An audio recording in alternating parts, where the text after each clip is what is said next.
setelah dibentuk ya lalu dilakukan deksar yang pertama kali, yang perdana. Nah itu deksar dilakukan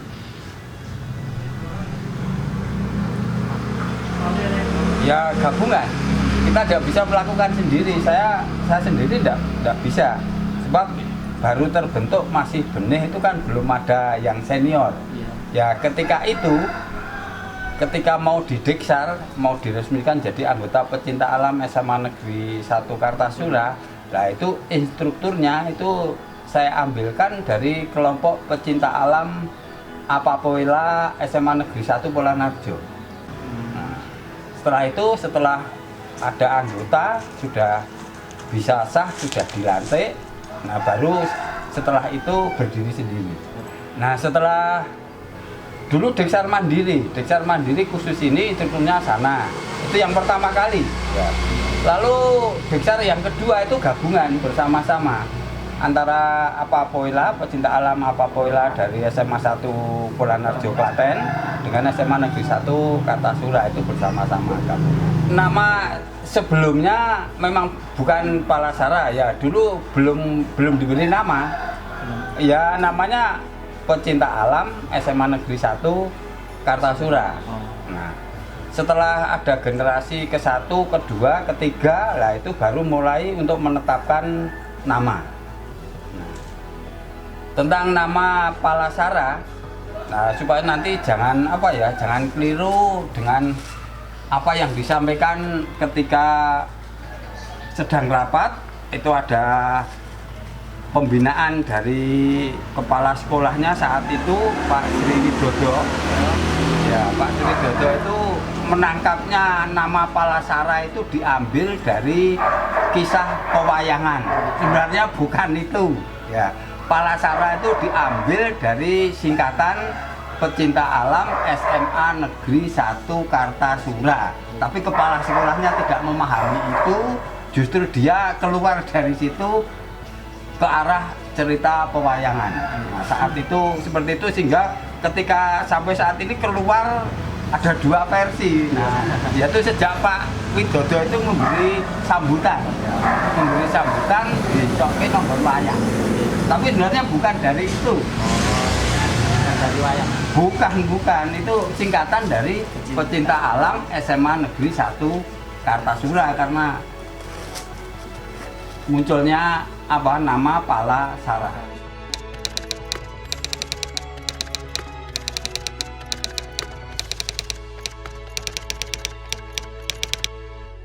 Itu riwayatnya begini. Sebelum saya itu ada di SMA Kartasura, saya kan ada tugas saya ngajar saya di SMA Negeri 1 Polanarjo. Nah, ketika saya di sana saya sudah menjadi pembina. Terus tahun 97, ya 1 tahun sebelum reformasi, itu kan saya mengikuti deksar di Semarang, di hutan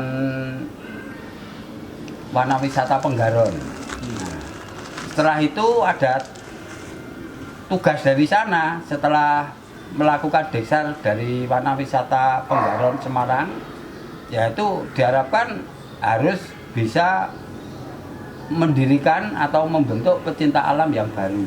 Kalau yang lama kan di Polanarjo, itu yang lama. Nah, yang baru yaitu saya membawa amanah dari Semarang, yaitu mendirikan di SMA Negeri 1 Kartasura. Untuk sebagai pembina, ya ada kalanya merasakan suatu kesedihan, ada kalanya ya biasa, ada kalanya gembira. Nah, bila mana terjadi kesedihan itu ketika saya mendengar berita bahwa ada kabar ada beberapa anggota pecinta alam datang ke sini yang katanya mau dihapuskan. Nah, itu menjadi yang menyedihkan untuk saya. Ya. Kemudian yang menyenangkan yaitu ketika ada yang datang ke sini ternyata masih eksis dipertahankan. Nah, itu yang menyenangkan saya. Ya, tentang kegiatan itu biasa-biasa saja. Memang di pecinta alam itu olahraga yang keras, sifatnya berisiko tinggi. Tentang itu bagi saya tidak ada masalah, baik itu malam, siang, gelap itu tantangan alam itu biasa. Ya yang tidak biasa ya dua itu tadi, ketika mau dihapus, nah mau dihilangkan padahal kurikulumnya ada, itu ya saya agak nggak enak gitu. Nah itu terjadi ketika ya setelah saya meninggalkan dari SMA Kartasura, saya masuk di SMA Kartasura itu 2002 ya. 2002, lalu akhirnya 2006 itu kan saya harus mutasi pindah ke SMA Negeri 1 Mojolaban. Nah, tapi meskipun sampai saya pindah di sana, pecinta alam pembinanya tetap saya. Nah, terus setelah tahun 2008 saya kembali lagi ke Kartasura, ya pembinanya ya tetap saya. Tahun 2009 itu saya ubah menjadi tim, bukan saya sendiri. Kalau dulu saya sendiri, kemudian jadi tim pembina, jadi bukan saya sendiri. Saat itu ya 2009 mungkin ya, 2009 itu pembinanya bentuk tim. Itu yang saya ingat itu ada Bu Inten, masih enggak sekarang? Iya, masih. Terus Bu Setioeni, Iya. terus Pak Sri Wahyudi yang guru agama. Ya, itu pernah menjadi tim pembina pecinta alam.